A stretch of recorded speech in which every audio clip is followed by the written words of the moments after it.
Good evening, I'm Hugh Downs. And I'm Barbara Walters. We're going to be here every Thursday as well as every Friday night. So welcome to 2020 Thursday.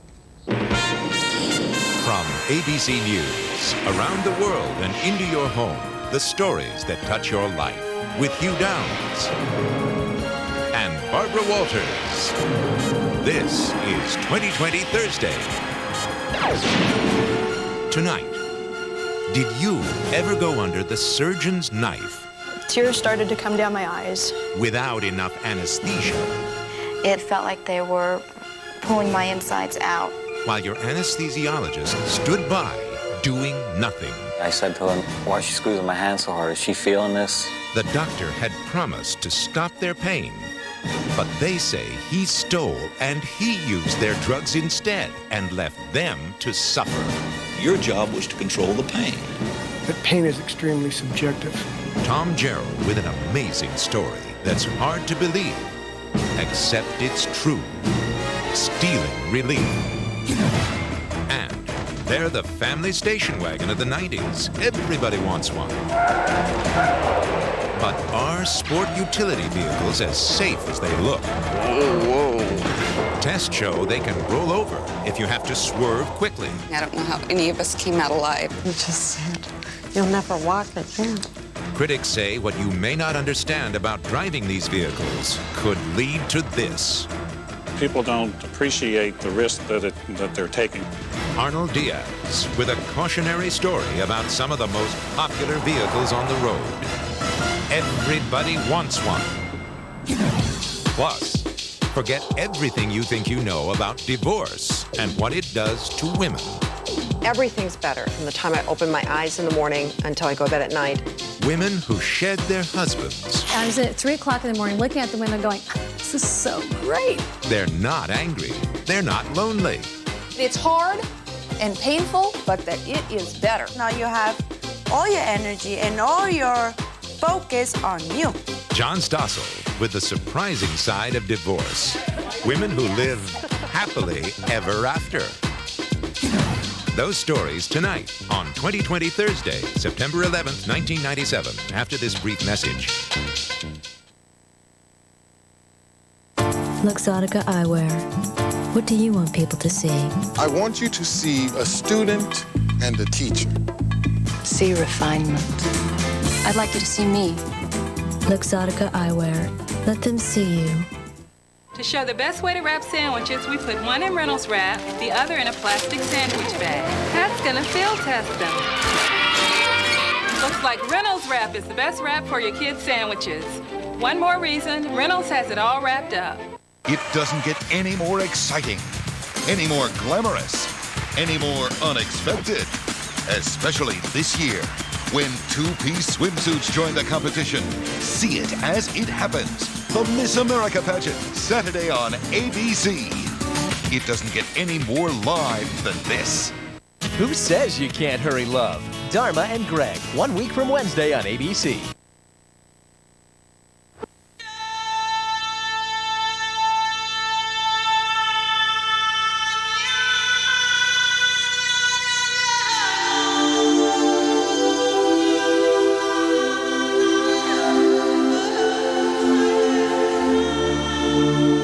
It is perhaps our most impressive safety advance ever. A Volvo that can save your soul.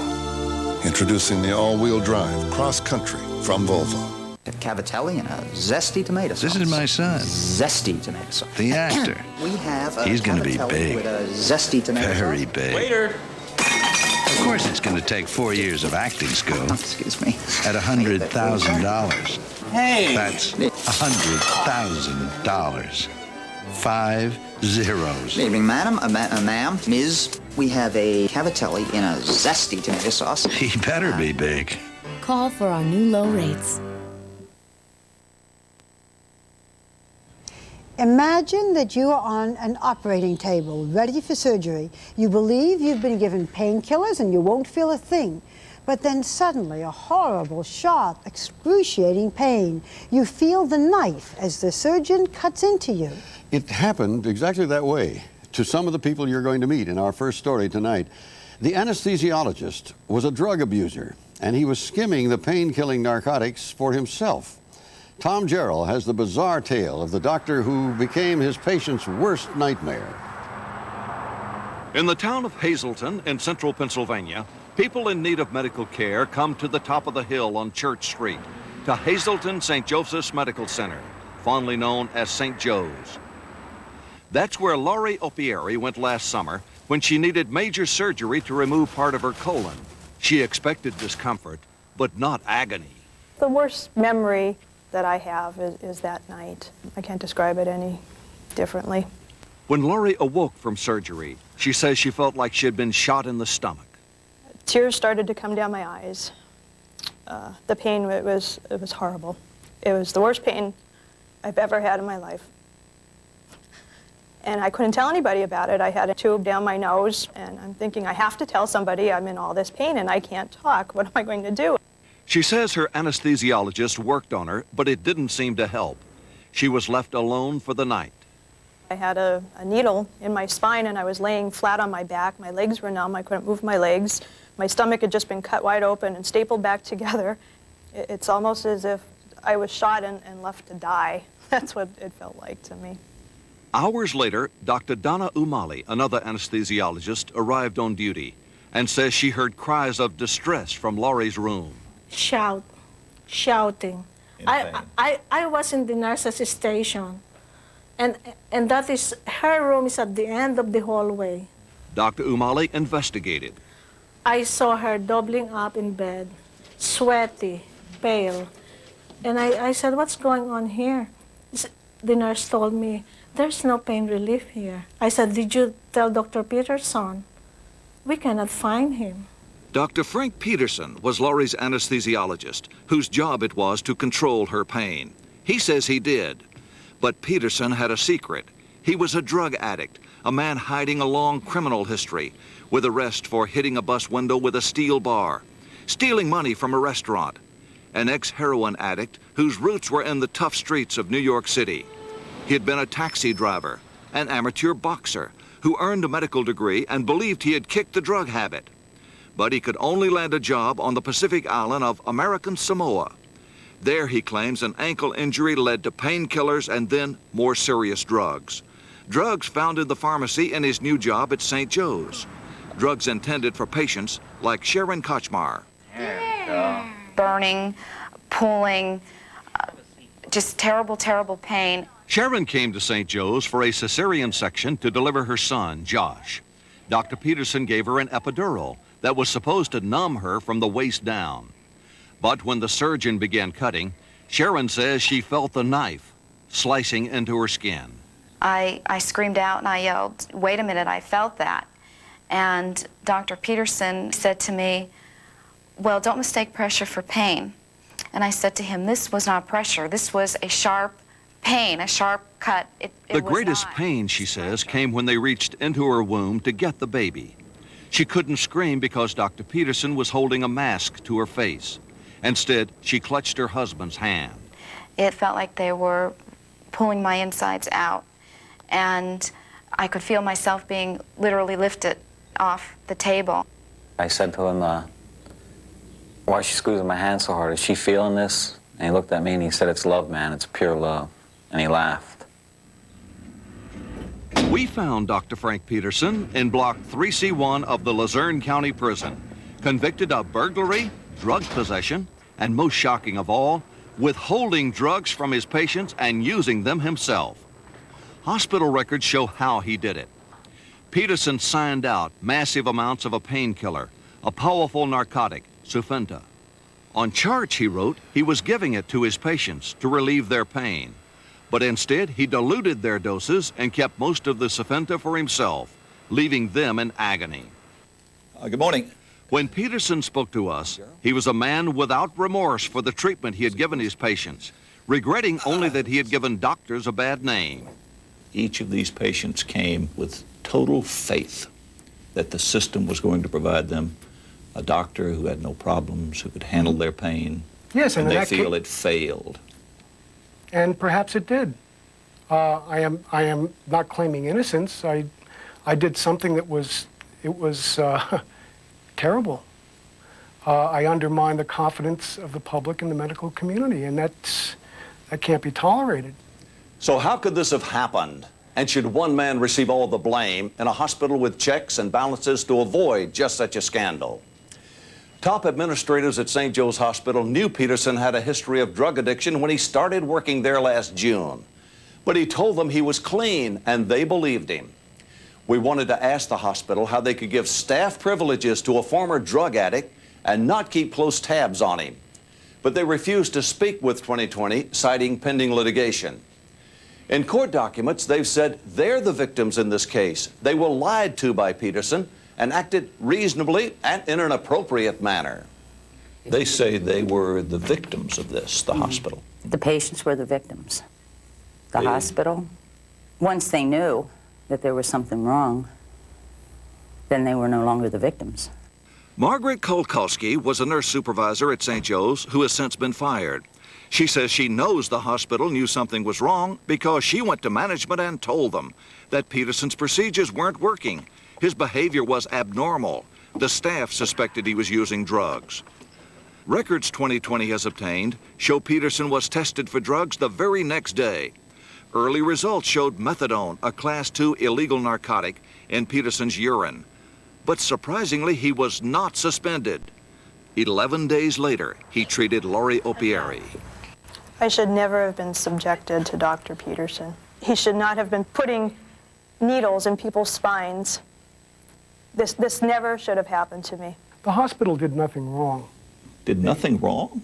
No, they did nothing wrong. They hire you as a man who has an admitted record of addiction. They don't have a close supervision. Is that a crime? Absolutely not. Tom, my self-esteem is in your hands. It's a good warning sign. It's something that perhaps they should have caught sooner than 2 months, it seems to me. The hospital is in a very delicate situation with this. And I can see where they were coming from.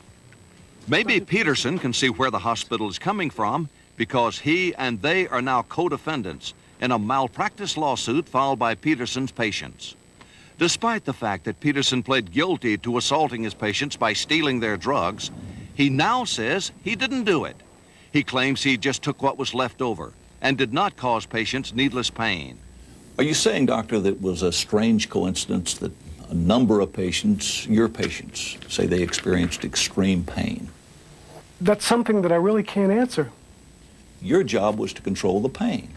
Well, first of all, you have to understand that pain is extremely subjective. I don't understand how... Tell that to these people. They say Dr. Peterson's procedures left them in excruciating pain during what was supposed to be a time of joy, childbirth. I felt everything. I felt all that pain because of him. How he can say he didn't cause pain when he knew consciously that he was skimping on medication.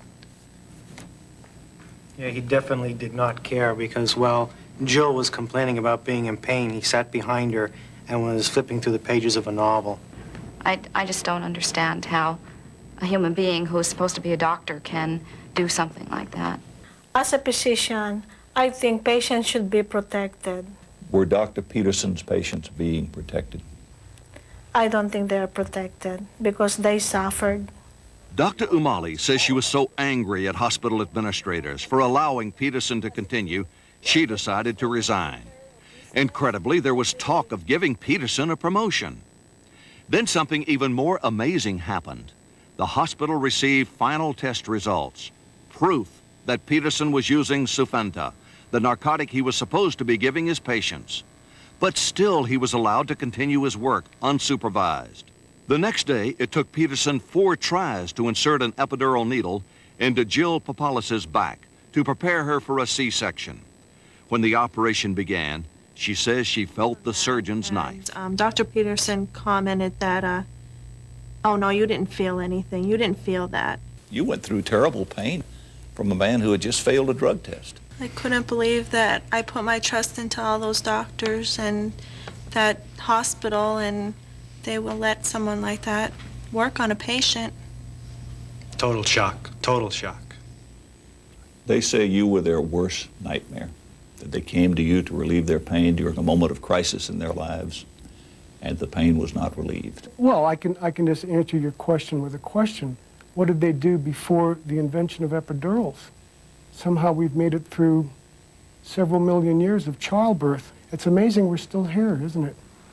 Finally, on August 8th, 2 months and 5 days after he began, St. Joe's Hospital suspended Frank Peterson. But they didn't call the police until 4 days later, after he broke into the hospital and stole more drugs. Ed Harry was the detective who investigated the case, turning up a large cache of drugs and paraphernalia in Peterson's home. Whoa, looks like he was running a hospital. All of the rooms that we went into had catheters, needles, hypodermic syringes, IV tubing, empty vials of drugs. Harry says Peterson made a full confession. I asked him how many of the patients that he had did he take drugs from. Right. And he said all of them. Did he express any sorrow, any sympathy, any empathy at all for the patients that he had put through this pain? No, he didn't. His main concern was in losing his medical license. Peterson has lost that license to practice medicine in Pennsylvania for 10 years. But like the boxer he once was, Peterson may be down, but he's not out of the medical profession. There are possibilities that I can go overseas. There are some countries who desperately need physicians who aren't encumbered by the morass of legality that this country is. They say a fool is one who does not learn from experience. I've been pretty much of a fool so far. Let's hope I can wise up. Can you just imagine his former patients? Well, Frank Peterson is now out of prison. He is attending a drug treatment program, and Hugh, he is working as a cook. I'd want to be on a diet, I think. Coming up next on the program, they're the hottest thing on the road. Everybody wants a sport utility vehicle. But are you putting your family at risk inside one if you have to swerve quickly? A life-saving report when 2020 continues. Designer dresses have never been so exciting. Suits this season are more important than they've been in years. And guess what? The same great dresses and suits you'll see in the best department stores are at Burlington Coat Factory right now for about half their prices. But don't wait. Get to Burlington Coat Factory now. At prices this low, these dresses and suits are going to fly. We've got the most, we're more than coats. Burlington Coat Factory. Hey, tarantula eyes. The more you coat, the more it clumps. Cut the fuss, baby. Get Almay One Coat Mascara. For double-sized lashes in one fast coat. And clumps? Forget about it. Almay One Coat glides on without clumping. Ta-da! All the look-at-me lashes you want. All you ever need is one coat. So save the fuss for something important. Double your lashes in one coat. Zero fuss with Almay One Coat Mascara.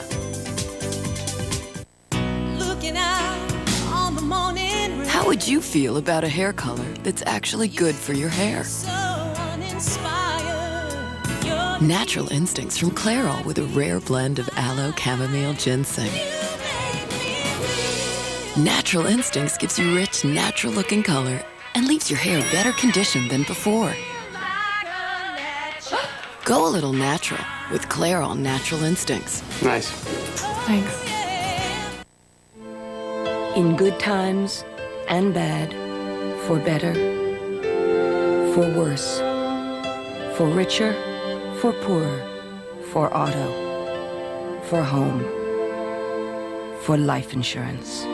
It's reassuring to know there's someone you can talk to, someone who knows life is full of surprises and can help you prepare for them. Being in good hands is the only place to be. Think he's hot now? Just wait. Laura Flynn Boyle takes on Dylan McDermott in all new episodes of The Practice, 1 week from Saturday. One night. ABC Thursday. 2 shows. Nothing Sacred. Cracker. Each being hailed as the best new series. Rolling Stone calls Nothing Sacred the best new show this fall. Cosmopolitan calls Cracker the best new drama of the season. What more can we say? Nothing Sacred. A landmark show. Cracker. Intelligent. Nothing Sacred. In a word, brilliant. Cracker. Charisma to burn. The best new shows back to back. Nothing Sacred and Cracker. Premiering in 1 week on ABC. They're fun, they're roomy, and they're outselling minivans and station wagons combined. Everybody wants a sport utility vehicle, which has become the family car of the 90s.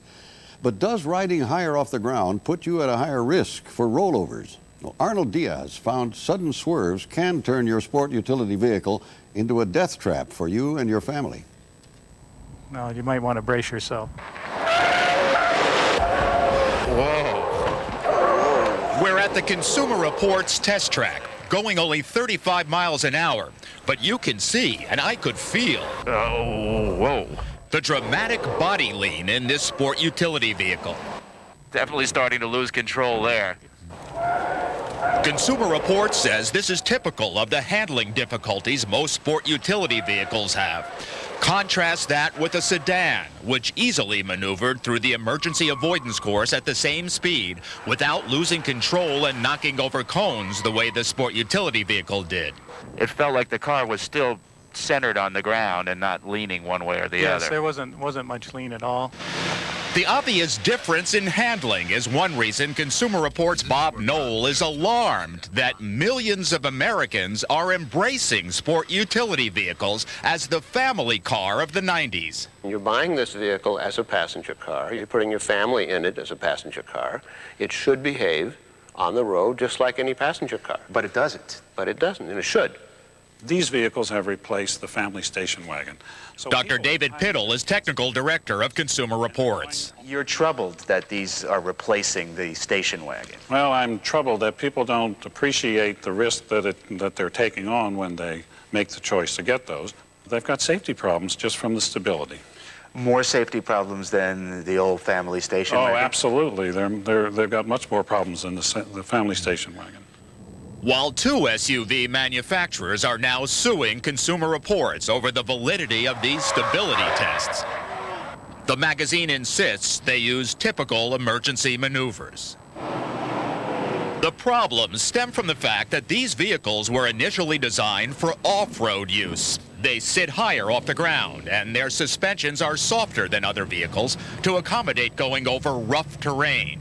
But the very qualities that give SUVs the ability to go down heart-stopping mountain trails at slow speeds can lead to deadly rollovers at highway speeds, says accident investigator Forrest Folk. With these things, the high center of gravity and the soft suspension, if you're at freeway speeds and you jack the steering or turn the steering at too fast an input, there you go. You're going to roll.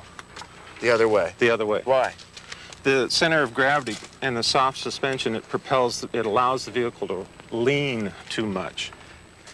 At this San Diego salvage yard, we saw dramatic visual evidence of the difficulty some people are having driving SUVs. Folk showed me more than a dozen popular models, like an Isuzu Trooper, Ford Explorer, Jeep Cherokee, a Chevy Suburban, each, he says, crushed in a rollover. So this thing was sitting upside down with the rear of the vehicle up, sliding down the road. So this car slid a long ways. Oh, yeah. This guy slid and kept on going. On the roof? On the roof, and finally over here on the right-hand side. In some cases, says Folk, drivers making an emergency turn panic when they feel the initial body lean. They'll put in an input, they'll feel the body leaning, a loss of control, it's steering too far now to the right, then they'll snap back the steering wheel. Now you're really going to roll. This computer simulation of an actual rollover, developed by independent engineers for use in a lawsuit, shows how it could happen. The car steers off the road, perhaps to avoid an object. The driver then swerves to get back on the road and feels the body leaning. He then oversteers back the other way, and that causes the rollover. See the gloves down there? Oh, yes. That'll be left by the emergency crew. There's some dried blood. Yeah, this person was injured.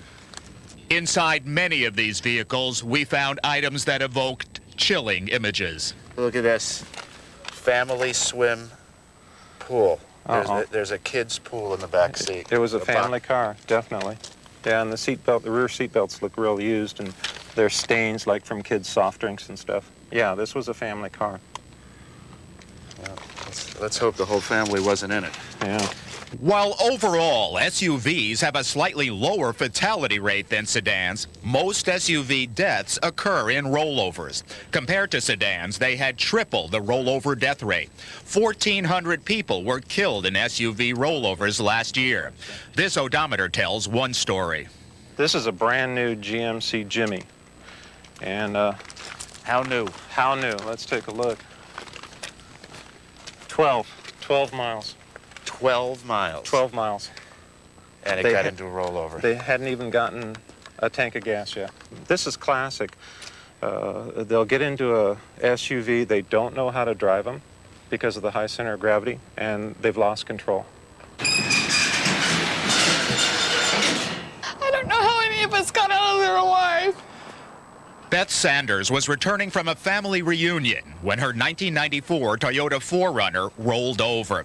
The kids were strapped in the back, her cousin Linda sitting next to her up front. It looks like right here must be where her head was. What'd the doctor say? How did he break the news to you? Well, he just said, "You'll never walk again." Linda McCathern is completely paralyzed from the rollover accident. She remembers seeing a car in the wrong lane heading right at them and turning to her daughter in the back seat. It happened so fast. I mean, I really just had time to tell my daughter Hillary that I loved her and goodbye, and it just happened. Linda screamed, "Oh my God!" So you swerved to avoid the car. Yes. You swerved back the other way to keep on the road. Right. And that's when you felt the vehicle start to roll? The vehicle started to topple. We rolled twice, at least twice, and we ended up on all four wheels. And some point in there, my neck was crushed. McCathern's attorney played Toyota's own test video in court. It shows a similar Model 4Runner tilting onto two wheels in an abrupt turn at 47 kilometers, about 30 miles an hour. The jury awarded McCathern $7 million. Toyota, which is appealing, insists it was not the vehicle's design, but a blown tire and driver error that caused the rollover. Rollover is a very rare event. Barry Felrice of the American Automobile Manufacturers Association says rollovers happen in highly unusual circumstances. That's where the problem occurs, when vehicles are taken to their limits, when you have very excessive speeds coupled with very sharp turning maneuvers. But in typical driving situations, an SUV is not going to roll over. At the extremes, any vehicle can roll over, and every vehicle does roll over. Felrice says the higher rollover rate for SUVs may be more the fault of the driver than the design of the vehicle. The statistics show that people who drive light trucks and vans, which include sport utility vehicles, tend to be younger than those who drive passenger cars. There's more alcohol involvement in those rollover crashes, and there's much higher speed. The manufacturers say in the last 20 years, the rollover rate for sport utility vehicles has gone way down. Still, the problem is significant enough that the government requires a warning on the visor of most SUVs. It says this vehicle will handle and maneuver differently from an ordinary passenger car. If you make sharp turns or abrupt maneuvers, the vehicle may roll over or may go out of control and crash. A little late for this one. While rollovers are the downside of sport utility vehicles, there is a significant upside: the sheer size and weight of these things. It makes a big difference if you're involved in a collision with an ordinary car. Of course, you wouldn't want to be in the car they hit. Accident reconstruction expert Rusty Haight demonstrated for us the difference between two types of collisions. First, he took two passenger cars of approximately equal weight and whose bumpers are at the same height. He crashed one into the other at 35 miles per hour. It's a good hit. You see that the bumpers lined up, that there's damage the way there should be damage. There's damage more equally shared. It was an even crash, if you will. Now let's try hitting a 2,200-pound passenger car with the 5,000-pound Chevy Suburban at the same speed. Now that's some difference. Well, you are in his trunk or in his back seat. Yeah, we're right over the bumper. Just went right through. The unequal damage is not just the result of the weight difference. It's also that the SUV's bumper is higher than a passenger car's. It acts like a battering ram. Imagine if there'd been a load in the back end of that car. Imagine if there'd have been, kids in the back. Are sport utility vehicles a menace on the road? In collisions between SUVs and ordinary passenger cars, statistics show that people in the SUVs are far more likely to come out alive. For me in the Suburban, it was not a collision that I would be terribly concerned about. You would not have been injured? No, I wasn't. Right. But the people in the sedans are 4 times as likely to die in the crash. That's why the government is now studying proposals to lower the bumpers and reduce the weight of sport utility vehicles. But the industry opposes that. It's easy to say, let's make these things lower and lighter and smaller so that when they hit another vehicle, they don't do as much harm. But what happens to the occupant of the SUV? It seems to me that they would be more at risk under those conditions. Since SUVs do better in collisions than cars, and there are more collisions than rollovers, the safety edge goes to the SUVs. If you look at overall fatality rates, sport utility vehicles have lower fatality rates than do passenger cars. Critics concede that SUVs have a slightly lower death rate, but say manufacturers could make them even safer, less deadly to other vehicles in a collision, and less prone to a rollover. They look big. They look sturdy and strong. I never factored in the fact of a rollover. The experts say you'll be a lot safer in a sport utility vehicle if you don't speed. And try to avoid overloading your roof rack on top. That makes the vehicle even more top-heavy.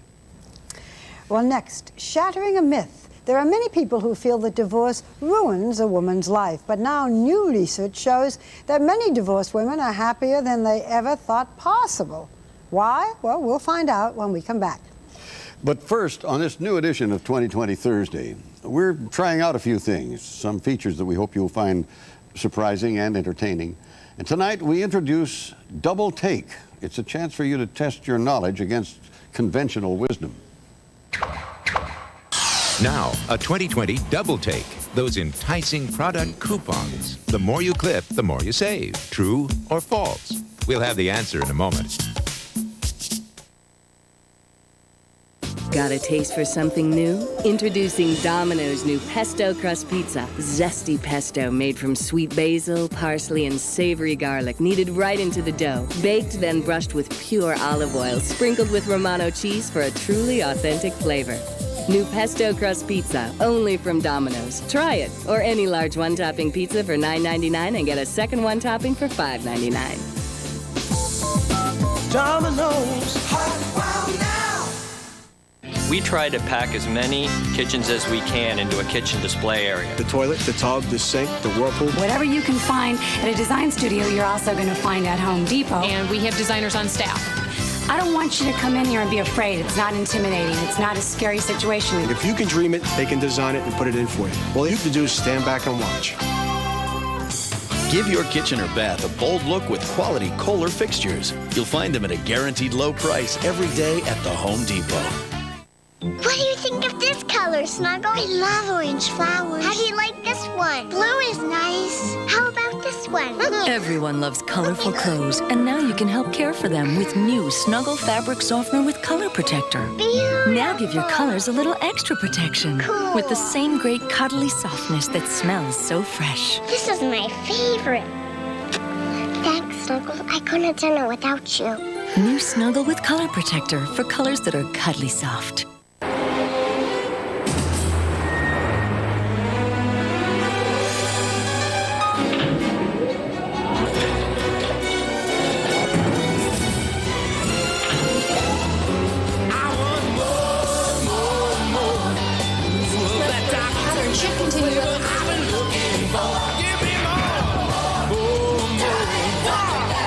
Diet Dr. Pepper. The taste you've been looking for.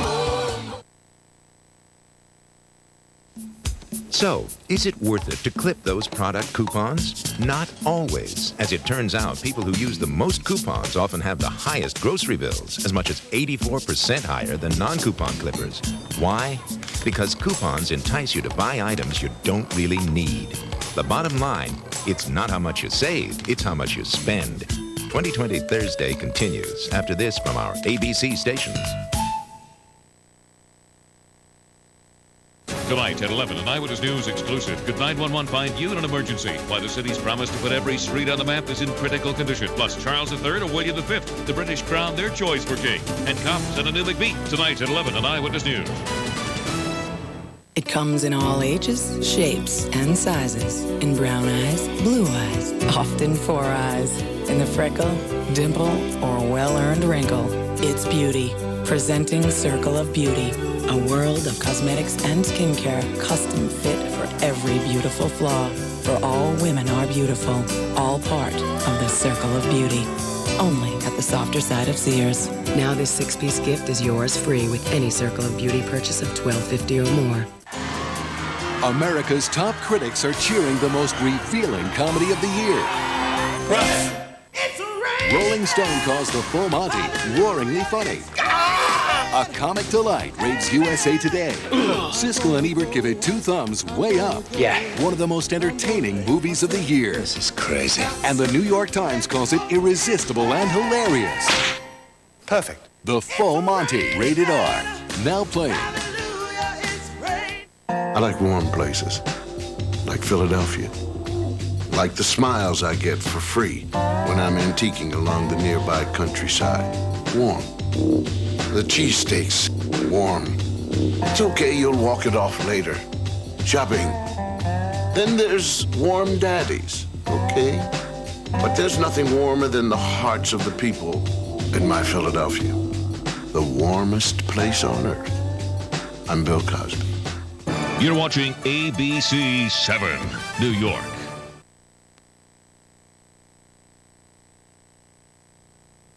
From ABC News, 2020 continues. Once again, Hugh Downs. Our next story could change the way you think about divorce. Many of us believe that the end of a marriage leaves most women feeling angry and abandoned. But tonight we're going to shatter that myth. Recent surveys show that most women are happier after a divorce, and around a third of them have no intention of remarrying. John Stossel found for some women, divorce can mean defining their own hopes and dreams for the first time ever. This is the common view of the American divorcee. Women who are angry and lonely. Rochelle, I'm sorry. I mean, these stupid holidays are making me feel more divorced, you know? And I mean, with the songs and the constant chocolate eating. But these real divorced women say their experience is the opposite. They're doing better than when they were married. I didn't go through this lonely stuff. Connie Fanders says she was unhappy in her marriage, but by the time she left, she was excited. I remember sitting there, the boxes piled up in this apartment, and my son is asleep, and I was at 3 o'clock in the morning looking out the window going, this is so great. It may surprise you that many surveys have found that after a divorce, women do pretty well. One study found 2 years after, 75% of the women said they were happy versus 58% of the men. Writer Ashton Applewhite recently wrote a book about it called Cutting Loose. The reaction she got from a stranger confirmed the book's point. She looked at the book, and she looked at the cover, and she looked at me, and she said, it's true. I left him, and I did better. And you're finding that all over, women are saying, yes, it's better. Well, yes. That it's hard and painful, but that it is better. Ashton and some divorce lawyers helped us assemble this group, all of whom recently divorced. My assumption is that if a woman gets divorced, you're miserable. You're financially in a tough situation, and you're alone. That's at the very beginning of the divorce. Still, the research does show that divorce leaves women much poorer. On average, there's a 35% decrease in their standard of living. And even with less money, it's been fine. Still to have less money, I can't tell you how better I feel. Yeah. Emotionally, the gains are far better than anything they lost financially. Psychologist Ellen McGrath, who studies marriage and family issues, says this contradicts the popular view of marriage. The image of marriage is that it's mostly for women, that we men can do fine either way, and women want to get married. It's just all wrong. I think that might be how it starts, because women are socialized to feel that unless they're married, they're incomplete or something's wrong. And they make marriage really central. But the bottom line is marriage is not as good a deal for women as it is for men. Really? Well, we men clearly get the better deal when it comes to housework. Despite all that talk of equality, surveys say most men still do less than a third of the chores. In addition, men are healthier when they're married. Studies show married men sleep better, eat healthier, earn more money, and generally report greater life satisfaction than single men, even when the marriage is going badly. Women are much more likely to have higher levels of stress and higher levels of depression. They really bear the brunt of the conflict. It may be because many women expect so much from marriage. Reality, then, is a disappointment. We're just going to have all this love. It's just going to be love, love, love, and it's going to be wonderful. 30 years ago, when Mimi Keene married a young law student, she had great hopes. That life pretty much would be perfect because I was going to make it perfect. And to her friends, it looked perfect. There were 5 children and a grand home in the suburbs. But Mimi chafed under a husband whom she says held her back. It was just pretty much, don't be smarter, don't beat me at gin, don't beat me at golf. It was a possession. Marriage contract was like you became someone else's possession. I could not be me in my marriage. It was impossible to be who I was because it was too threatening. That's what the romantic myth is all about, luring women into an institution that was designed for the nurturance of men and children. Delma Hines' book, Marriage Shock, describes how many women feel compelled to let parts of themselves go in order to act the part of a good wife. And the rules are essentially, I have to be selfless. I have to give everything. I have to hold this marriage together. And we men have to do less? The difference is men don't hold themselves and women don't hold men to a standard of perfection. Men don't have to be selfless.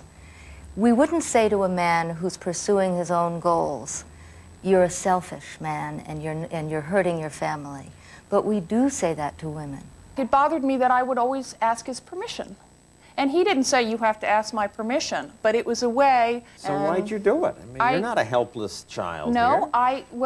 when I was a wife, I didn't like who I was. I'm off and running now. When Michelle Wiley was a wife, she put her singing career on hold to help her husband in his business. Gradually, she says, she gave up more and more of her personality to defer to her husband. Eventually, she even stopped speaking when he was in the room. He was speaking for both of us. My friend said I didn't speak until after I divorced. It's like Garbo, she speaks, right? It's the man's fault. No. None of us are blaming our husbands for what went wrong with our marriage. No, not one of us. It's not about what men do to women. It's about how women see themselves and how they see themselves differently when they're not conforming to the role expectations of marriage. Why couldn't you see yourself as a strong woman in the marriage? We were too locked into our roles to have the imagination and the courage and the wisdom to change. How's this haircut working for you? Even younger women get locked into roles. Marguerite Torres says her husband felt threatened by her success as a hairstylist. I didn't want to make him feel inferior as a man. After 6 years, she walked out. It came to the point where I said, I'm trying to hold myself back in what I want to do in life, yet he's not doing anything for me or to enhance this marriage. I'm doing everything for this marriage. Was he surprised when you said you wanted a divorce? Very surprised because he was comfortable. Men are often surprised when their wives choose to divorce. Apparently, many men are clueless when it comes to trouble in a relationship. Often, men say they were happy in what their wives call an unhappy marriage. It is usually the wife who initiates divorce. It's then that men tend to suffer.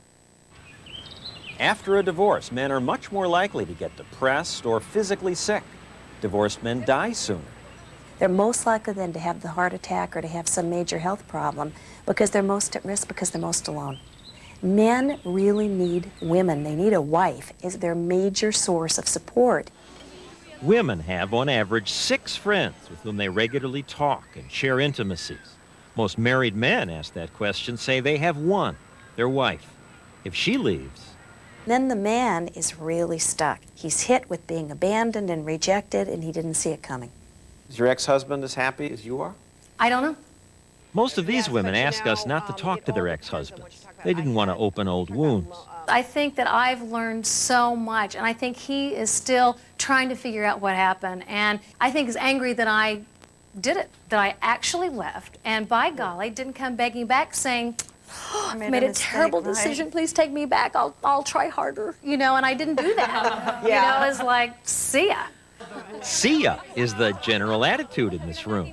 Everything's better. From the time I open my eyes in the morning until I go to bed at night, everything is better. That's not to say divorce was easy. I left with a pair of blue jeans. Bobby Goodrich says 7 years ago, when she left her husband because he was such a workaholic, she lost most of her money and her son. Your son went with your husband? Yes. Wouldn't talk to you for 4 years? No. The divorce, she Great. says, was awful, but Bobby and her son have reconnected. And she says in the end, It was worth it all. For some reason, we don't learn through the fun times. No. We learn through the pain. I think the reason why it feels good is because now you have all your energy and all your focus on you. How selfish you are. Yes, we are. And how healthy that is. Isn't it better to share a life with another person? do Isn't that the ultimate happiness? Yeah, let's do that. Let's share. But when I'm giving you more than what you're giving me, and I'm asking for it, and you're not doing anything about it, then there's something wrong. You've done no favors for your kids. Kids need two parents. I would agree with you. I think we all agree that it's best for kids if mommy and daddy are happy and stay together. Right. But I also, and certainly a bad divorce can really damage children, but so can a bad marriage. Mom, where's my backpack? It's here by the side of the sofa.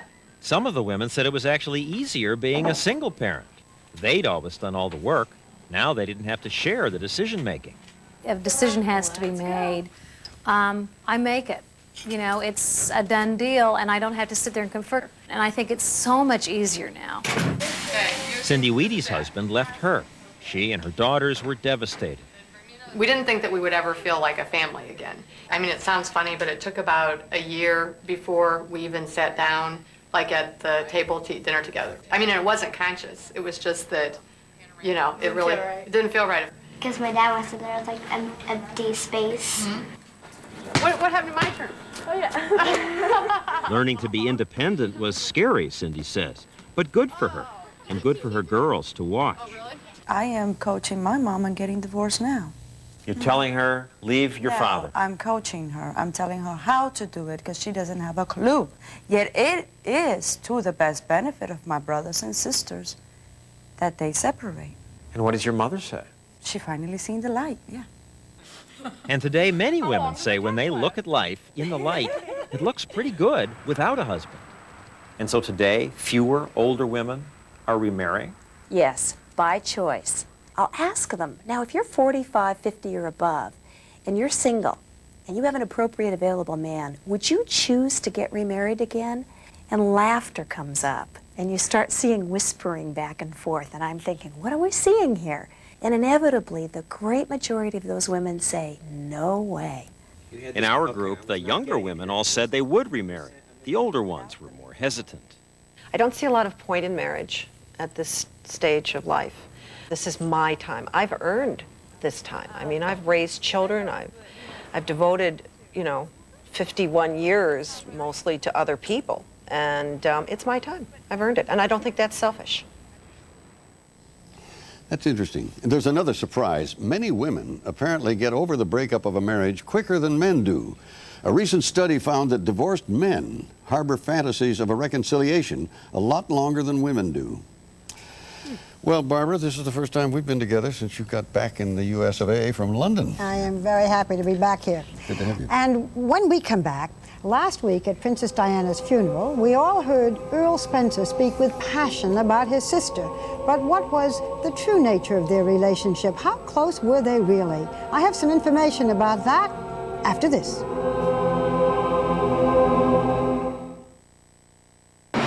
Critics are hailing 1,000 Acres as an emotional tour de force.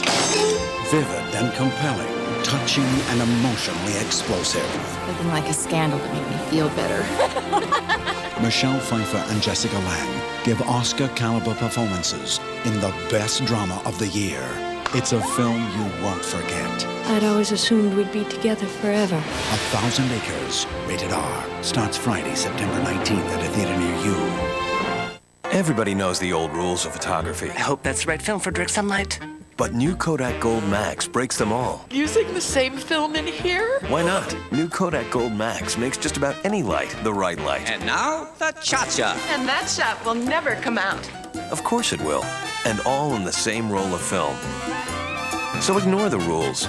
Too dark! Just remember, if this film isn't in your camera, imagine the pictures you'd miss. New Kodak Gold Max.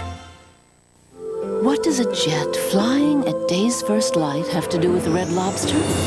Everything.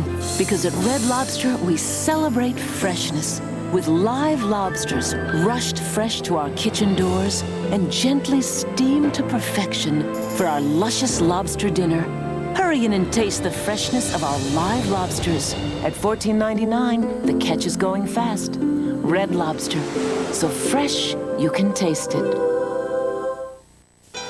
Everything you've ever thought about quitting smoking is about to change because today there are new ways to help reduce your urge to smoke. Different from anything you may have tried before. Not a patch, not a gum, but medicines only your doctor can prescribe to help separate you from your cigarettes. See your doctor about the new ways that can help you quit smoking. For more information, call 1-888-959-STOP and get ready for success. ABC News 2020 will continue in a moment. On the season premiere of 2020 Friday, superstar Michael Jackson, I don't want this to sound insulting, but you are somewhat eccentric. the paparazzi's most hunted man, tells Barbara Walters what it's like. The season premiere of 2020 Friday. Sunday, when you go up, running on fumes. This is not the way to come down. It's gone. I lost it. NYPD Blues Nicholas Turturro and William Devane. That plane's coming down. Based on actual events of Flight 174. ABC Sunday, Falling from the Sky. Kevin Nealon is a caring dad. There are my seedlings. And Richard Lewis, well, he's a dad too. What are you doing? I'm trying to get my kids into this school. But they're not your kids. Would you expect me to bring my kids down here? What kind of plan would that be? Hiller and Hiller, 1 week from Tuesday. There comes a time when you realize you've come about as far as you can on your own.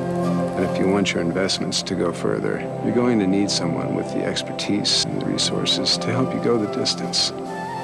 It's not an admission of failure. It's an admission of success. It's an acknowledgement of what you've got at stake here. That moment of truth when you say to yourself, okay, no more fun and games. Smith Barney. They make money the old-fashioned way. They earn it. I'm walking. Yes, indeed, I'm walking. Okay, you don't have to tiptoe around that beautiful wood floor anymore. Just pledge to take care of it with Pledge Wood Floor Cleaner and its muscle-up polyurethane. It helps protect against scuff marks and scratches like no other wood floor cleaner. Yeah, I'm walking. So go ahead, walk all over that floor. Just pledge to take care of it with Pledge Wood Floor Cleaner. S.C. Johnson Wax.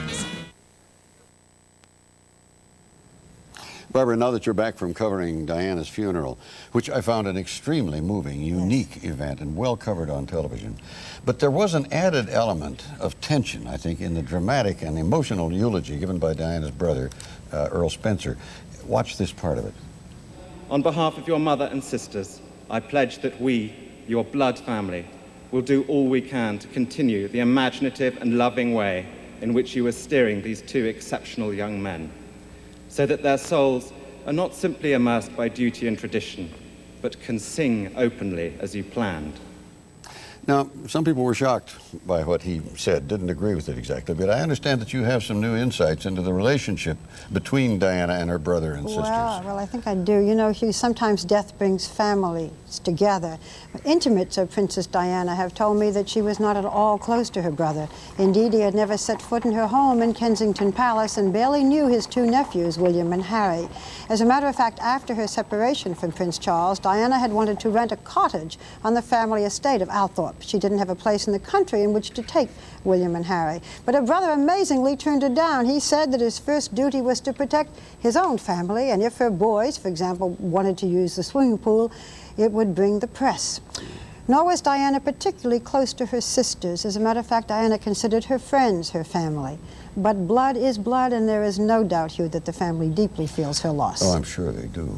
Of course, a highlight of that service, I think, was Elton John singing Candle in the Wind, which he dedicated to Diana. You interviewed him last week, which we saw, and you've talked to him since then. Well, I did. I talked to him yesterday, and Elton told me that he cried when the coffin came into Westminster and again when it left, but he swore he wouldn't cry when he sang.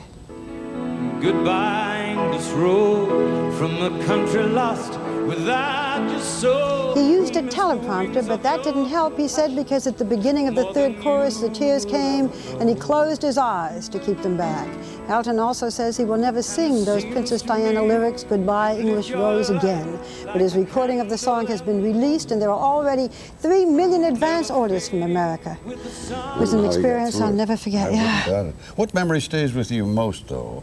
I think the most, because I could see the coffin from where I was broadcasting, with the roses on the top of the coffin and that little note from her youngest son, Prince Harry, that just said, Mummy. We'll be right back.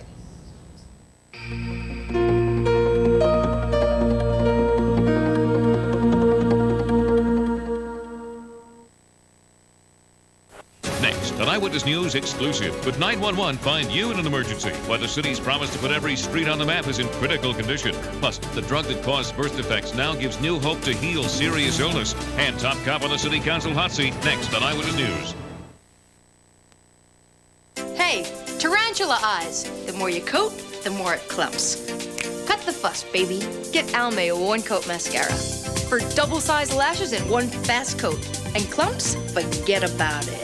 Almay One Coat glides on without clumping. Ta-da! All the look-at-me lashes you want. All you ever need is one coat. So save the fuss for something important. Double your lashes in one coat. Zero fuss with Almay One Coat Mascara.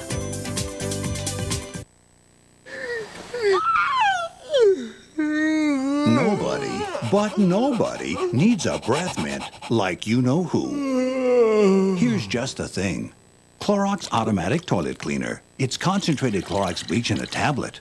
Drop it in the tank. Every flush not only bleaches away stains, it also deodorizes for extra freshness. So it's bold breath, bye-bye. Clorox Automatic Toilet Cleaner. It's like a breath mint for you-know-who. Oh, hi, honey. Am I excited about Thursday? Of course, Thursdays are our anniversary. Of course I planned a trip. Yeah, we're taking the Orient Express to a spot in Thailand for bird watching. Love you too. Bye. New Visa Platinum. Did you go to Thailand? With a world of purchase power for the unexpected, including that trip you never thought you'd take. This was such a surprise. Yeah. New Visa Platinum. It's everywhere you want to be. Fairy tales can come true. It can happen to you. If you're young at heart. For as rich as you are, it's much better by far to be young at heart. Kellogg's Frosted Mini Wheats. Good for you? Sure. But you really want the big sweet crunch that brings out the kid in you. If you are amongst the very young at heart.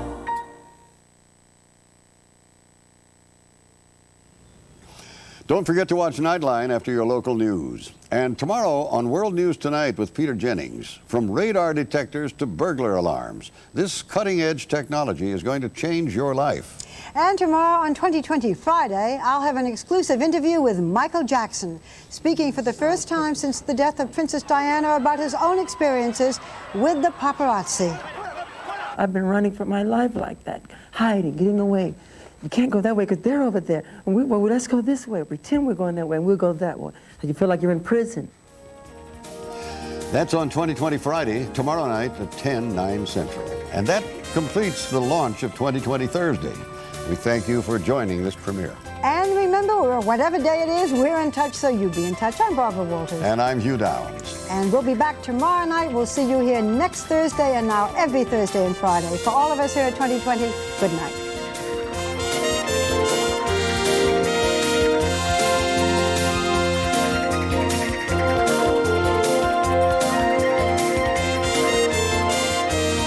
To order a video cassette or transcript of tonight's 2020 Thursday, call 1-800-CALL-ABC. 2020 has been a presentation of ABC News. More Americans get their news from ABC News than from any other source. ABC News, now always on.